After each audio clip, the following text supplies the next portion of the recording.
ఇలా పకోడీ వేసుకోవడానికి నూనె కాలిన తర్వాత ఇలా పకోడీని చల్లచల్లని వాతావరణంలో ఇలా వేసుకోవాలి.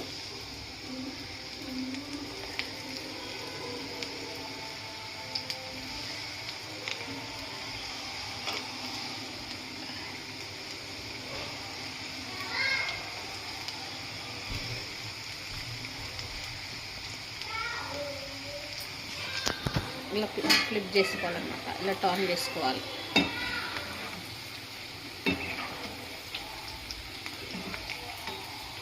ఫ్లేమ్ని మీడియంలో పెట్టేయాలి.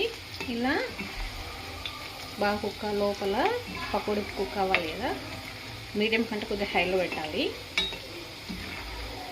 అక్కడిక్కడ బాగా కుక్ అవ్వడానికి వేయడానికి ఇలా ఫ్లిప్ చేసుకోవాలి, టర్న్ చేసుకోవాలి.